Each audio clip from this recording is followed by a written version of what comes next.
नमस्ते दोस्तों, और आप देख रहे हैं श्री कृष्णा न्यूज और मैं गजेंद्र कुमार राय। और आप बात कर रहे हैं सुशील कुमार राय और उर्फ डब्ल्यू जी। सर, जिस तरह से कोरोना महामारी में लगातार क्वारंटाइन सेंटरों पर जो प्रवासी मजदूर हैं उनको परेशानियों का सामना झेलना पड़ रहा है, जब आप प्रवासी मजदूरों से मिलने जा रहे थे तो क्या क्या समस्या उनकी थी? बहुत सारी समस्याएं हैं। जो प्रवासी मजदूर हमारे यहाँ हैं बाहर के राज्यों से, उनको एक नहीं अनेकों समस्याएं झेलनी पड़ रही है।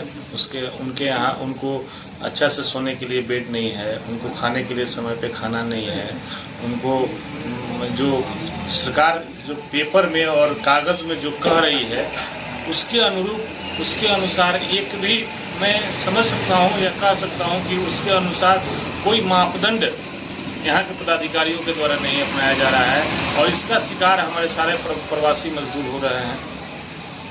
सर, लगातार जो खाने की प्रॉब्लम में चल रहे थे, जिस तरह से प्रवासियों को सर खाने की कंप्लेन थी, वो क्या हकीकत थी सर? मेनू के हिसाब से खाना दिया जा रहा था या नहीं दिया जा रहा था? अभी यहाँ गांव का इलाका है, ये भगवानपुर मेरा प्रखंड है।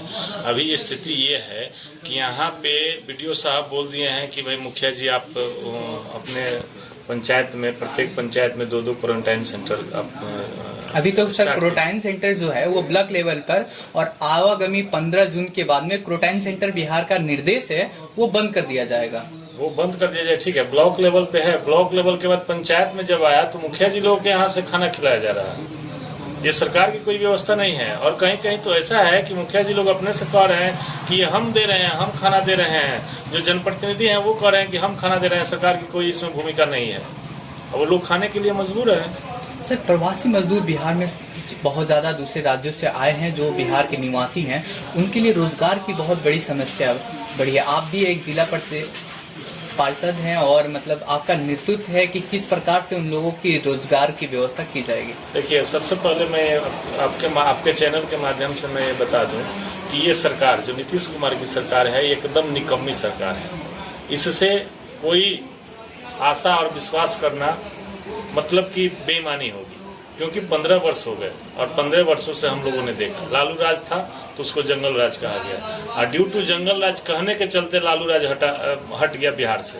2005 में नीतीश कुमार इसलिए आए कि ये एक बड़ी सुलझे हुए व्यक्ति हैं, सुशासन का राज करेंगे। सर, हम सरकार की बात नहीं कर रहे हैं, आपसे लगातार मजदूरी की बात कर रहे हैं। मजदूरी को किस तरह से रोजगार दी जाएगी सर? क्या आप सरकार को चाहिए कि प्रत्येक व्यक्ति को रोजगार यहाँ बिहार में दे। जो हमारे बिहार के लोग बाहर जाकर के रह रहे हैं, पलायन कर रहे हैं, पलायन को मजबूर हो रहे हैं, अपने परिवार से दूर जाकर रह रहे हैं, उनको सरकार को चाहिए कि यहाँ व्यवस्था करे। क्या क्या आप लोगों के द्वारा, सरकार के द्वारा संयम बना के कुछ व्यवस्था की? हमारी सरकार से हमेशा मांग रही है, आज भी मांग कर रहे हैं सरकार से कि जितने भी मजदूर हैं, देखिए आप कह रहे हैं कि सरकार की बातें नहीं कीजिए, लेकिन बिना सरकार के हम कुछ बात नहीं कर सकते हैं। जैसे कि कुछ दिन पहले नीतीश कुमार ने कहा था कि हम सारे मजदूरों को यहीं पे रोजगार देंगे। मैं पूछना चाहता हूं कि आज भी मनरेगा का रेट क्या है, आप थोड़ा सा पता कर लीजिए। 195 206 रुपया पथरेली इलाके में सर। जी वही है। मैं आपके मुंह से इसलिए सुनना चाहता था ताकि मैं ये आपके दर्शकों को मैं ये आपके माध्यम से मैं बता सकूं कि ये स्थिति है बिहार के मनरेगा मजदूरों को। मैं कैसे कह सकता हूं कि आप यहाँ पे रोजगार दे सकते हैं? नहीं व्यवस्था है आपके पास। आप 15 साल सिर्फ और सिर्फ भाजपा के गोद में बैठ करके आपने सरकार चलाने का काम किया और भाजपा के निर्देश पे अपने काम करने का काम किया और कुछ नहीं किया। लगातार हत्याएं बढ़ रही हैं सर। लगातार एक दिन में आपके पड़ोसी मतलब जिला है जहां गोपालगंज है, वहां पर एक दिन में मतलब लगातार हत्या होती जा रही है और बढ़ती जा रही है। जिस तरह से मतलब विधायक अमरिंदर हैं वो उनको गिरफ्तार नहीं किया जा रहा। लगातार नेता प्रतिपक्ष तेजस्वी यादव उसके लिए भी आंदोलन किया, हाउस अरेस्ट किया गया। तो आप क्या कहेंगे उस चीज को लेकर? राजनीतिक कहीं ना कहीं हो रही है। देखिए, राजनीतिक की बात है जहाँ तक मैं आपको बता दूं, 24 घंटा में 10 मर्डर बिहार में हुआ है। 9 था सर, 9 आंकड़ा था, लेकिन आज के पेपर में दिया है। आज का पेपर भी हम पढ़े हैं। 10 आंकड़े दिए गए हैं पेपर के माध्यम से कि 24 घंटे में 10 मर्डर हुए हैं। मैं मान लेता हूं कि 9 ही है, लेकिन क्या यही सुशासन है? ये जो सुशासन का डफली बजा करके नीतीश कुमार बिहार में अपना पैर जमाने का काम किए, क्या ये उसका यही निष्पक्ष क्या इसको बोल सकते हैं हम हमारे पास शब्द नहीं है कि नीतीश कुमार के बारे में जैसे जो कानून व्यवस्था है उसके बारे में मैं कुछ बोल सकूं, क्योंकि और जहां तक बात है कि राजनीतिक हो रही है जो गोपालगंज का मर्डर केस है उस पे, तो मैं यही कह सकता हूं कि यह सरकार जैसे नरेंद्र मोदी की सरकार काम कर रही है उसी के तर्ज पे नीतीश कुमार का भी सरकार काम कर रहा है, क्योंकि जितना भाजपा के लोग कहते हैं उतना ही नीतीश कुमार आज करने को मजबूर है। अगर ये नहीं करेंगे नीतीश कुमार तो मैं समझ सकता हूं कि ये जानते हैं कि बिहार में हमारी सरकार नहीं रहेगी। जिस दिन हम भाजपा का जो भाजपा कह रही है अगर वो करने का नाम नहीं लिया या फिर नहीं किया तो हमारी सरकार नहीं रहेगी, हमारी कुर्सी गिर जाएगी। इसी के डर से नीतीश कुमार आज एकदम साइलेंट है।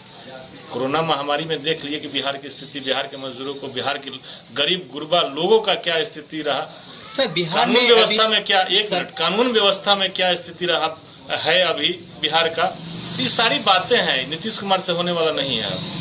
बिहार में लघु उद्योग की बढ़ावा देने की बात की जा रही है, जीविका के माध्यम से सहायता समूह को बढ़ावा देने की बात की जा रही है। इसमें तमाम आप एक प्रतिनिधि हैं, क्या आप लोगों को जानकारियां मिली है सरकार के द्वारा? ये सब चुनावी मुद्दा है, चुनावी एजेंडा इसको कह सकते हैं, या फिर चुनाव में जो प्रलोभन दिया जाता है वही बातें हैं। मैं समझ सकता हूँ आप जैसे कि पेपर जब उठाएंगे नीतीश कुमार बोलते हैं कि मैं सारे मजदूरों को यहीं पे रोजगार दूंगा, आज कल कारखाने लगेंगे, उद्योग लगेंगे। मैं फलना 25 कल के पेपर में था कि 25 कंपनियां जो ऐसे हैं जिनको बिहार सरकार ने न्योता दिया है कि आप यहां आकर के लगाइए। बताइए, जो काम 15 साल में नहीं हुआ, आज चुनाव का समय आ गया है तो आज आप राग अलाप रहे हैं कि हम यहाँ पे बिहार के मजदूरों को नौकरी देंगे और कल कारखाने लगाएंगे, उद्योग का बढ़ावा देंगे। आप 15 साल कहाँ थे नीतीश कुमार जी? सरकार मनरेगा के दम पे मजदूरों को बिहार में रोक सकती है क्या? कतई नहीं रोक सकती है। जो पहले से यहाँ मजदूर थे और आज भी हैं, उनके लिए तो मजदूरी ही नहीं है, उनके लिए तो काम ही नहीं है। आप कहाँ से देंगे दूसरे को? सर बिहार मतलब छपरा मतलब सिवान में आप पढ़ते हैं, पड़ोसी जिला है आपका छपरा, वहाँ पे एक सारण चीनी मिल है जो बंद पड़ी है और वहाँ के हम लोगों ने पिछले लाइव में भी दिखाया था और मढ़ौरा चीनी मिल का भी वो जर्जर पड़ा है। क्या उसको भी अब स्टार्ट करने की नौबत आ सकती है? किसानों को गन्ना उत्पादन करके उनको भी रोजगार देने का अगर ये पहल किया जाए तो कैसा रहे सरकार से? मढ़ौरा चीनी मिल की जहाँ तक आप बात किए, मढ़ौरा चीनी मिल है, यहाँ पचरुखी चीनी मिल था, सूता फैक्ट्री सिवान में भी है। और पिछले चुनाव की हम बात कर लें, जैसे कि 2015 में लोकसभा का विधानसभा का जो चुनाव हुआ था उस समय मढ़ौरा में माननीय देश के प्रधानमंत्री माननीय श्री नरेंद्र मोदी जी आए थे वहाँ पे और अपने भाषण में मढ़ौरा चीनी मिल का जिक्र किया हुआ था उन्होंने, लेकिन कितना अमल हुआ ये तो आज धरातल पे है। नीतीश कुमार जी बताएं कि नरेंद्र मोदी जी कह के गए कि चीनी मिल को चालू किया जाएगा, लेकिन आज स्थिति क्या है? आप तो लगातार फील्ड में घूम रहे हैं, सरकार के प्रति लोगों का क्या नजरिया है? चुनाव आएगा तो समझ में आ जाएगा सरकार के प्रति लोगों का क्या नजरिया है। या फिर आप लोग तो भी देख रहे हैं वीडियो के माध्यम से, फेसबुक और यूट्यूब के माध्यम से लोग अपने से वीडियो बना करके डाल रहे हैं कि क्या हश्र होगा नीतीश कुमार का और सुशील मोदी का इस बार विधानसभा में। हो सकता है तो चुनाव एजेंडा भी कुछ पार्टी तैयार करे। आप एजेंडा कितना बनाइएगा? धरातल पे काम नहीं कीजिएगा, एजेंडा ही खाली बनाते रहिएगा तो कैसे चलेगा? आपसे बिहार नहीं संभल रहा है नीतीश कुमार जी। आप इसमें का उसमें करते रहिएगा, इससे नहीं होगा। बिहार को अब रोजगार चाहिए, बिहार के मजदूर, बिहार के युवा यही चाहते हैं कि हमको रोजगार चाहिए, हमको यहाँ से बाहर कमाने के लिए नहीं जाना पड़े, हमको यहाँ से बाहर पढ़ने के लिए नहीं जाना पड़े, हमको यहाँ से बाहर स्वास्थ्य की सेवा लेने के लिए यहाँ से बाहर नहीं जाना पड़े। सारे बिहार के लोग जागरूक हो गए हैं। आने वाले चुनाव में नीतीश कुमार को सबक सिखाने का काम बिहार के तमाम युवा करेंगे। आगामी विधानसभा चुनाव है, आप किसको सपोर्ट कीजिएगा? हम तो राष्ट्रीय जनता दल के सिपाही हैं। राष्ट्रीय जनता दल के सिपाही आज से नहीं, आप तो जानते हैं छात्र राजनीति से ही जयप्रकाश विश्वविद्यालय के छात्र नेता 2011 से 2015 तक हम रहे और आज जिला पार्षद हैं। लेकिन हम अपने विचारधारा को नहीं छोड़े, हम अपने विचारधारा के साथ हैं और राष्ट्रीय जनता दल सबों को साथ लेकर चलने में विश्वास रखती है। मैं उसका सिपाही हूँ। धन्यवाद।